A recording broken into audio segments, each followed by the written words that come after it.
اللہ تعالیٰ نے ہم مسلمانوں کو بڑی خوشیوں سے نوازا ہے۔ ان میں ایک خوشی رمضان المبارک کی آمد ہے۔ رمضان کا مہینہ آتا ہے تو مسلمانوں کا دل باغ باغ ہو جاتا ہے۔ رمضان شریف 30 روزوں کی بہار لے کر آتا ہے۔ اللہ تعالیٰ نے روزے رسول پاک صلی اللہ علیہ وآلہ وسلم کی امت پر فرض کیے ہیں۔ پچھلی قوموں پر بھی روزے فرض تھے۔ لوگ رمضان المبارک کا چاند دیکھنے چھت یا کھلی جگہ پر چلے جاتے ہیں۔ جب چاند نظر آ جاتا ہے تو لوگوں کی خوشی کی حد نہیں رہتی۔ حکومت کی طرف سے بھی چاند نظر آنے یا نہ آنے کا اعلان کیا جاتا ہے۔ اسی دن سے مسجدوں میں کچھ زیادہ ہی رونق آ جاتی ہے۔ پہلا روزہ رکھنے کے لیے لوگ سحری کو اٹھتے ہیں۔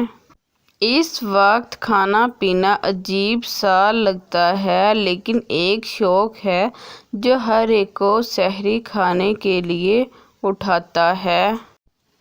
سحری کا وقت ختم ہونے پر نماز فجر ادا کرنے لوگ مسجدوں کا رخ کرتے ہیں۔ صفیں روزہ داروں سے بھر جاتی ہیں۔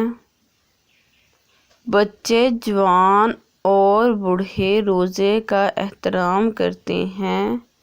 جھوٹ بولنا، غیبت کرنا، عیب جوئی، چوری، تلخ کلامی روزے کے تقدس کے خلاف ہے۔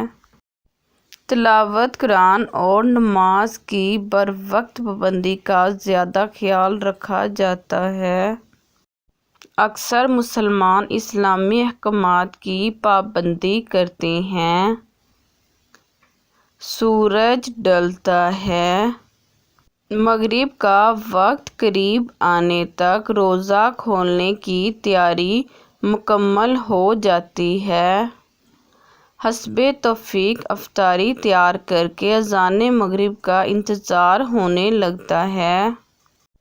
اللہ تعالیٰ کو یہ بہت اچھا لگتا ہے کہ اس کے بھوکے پیاسے بندے سامنے رکھی ہوئی اشیاء کو اس کی پابندی کی وجہ سے نہیں کھا رہے جو ان پر عائد ہے۔ اس وقت جو دعا یہ بھوکے پیاسے روزہ دار مانگتے ہیں، اللہ رب العزت اسے قبول کرتا ہے۔ اذان کی آواز آتی ہے تو لوگ روزہ کھولتے ہیں۔ اسی طرح پورے ماہ کے روزے گزر جاتے ہیں۔ لوگ اللہ تعالیٰ کی بے پناہ رحمت چاہتے ہیں۔ جس طرح رمضان کے چاند کا انتظار ہوتا ہے، اسی طرح عید کے چاند کو آنکھیں تلاش کرنے لگتی ہیں۔ آخر 30 یا 29 روزوں کے بعد عید کا چاند نظر آ جاتا ہے۔ عید الفطر کی صورت میں اللہ تعالیٰ ہمیں رمضان شریف میں کی گئی عبادتوں کے عوض میں یہ تحفہ دیتا ہے۔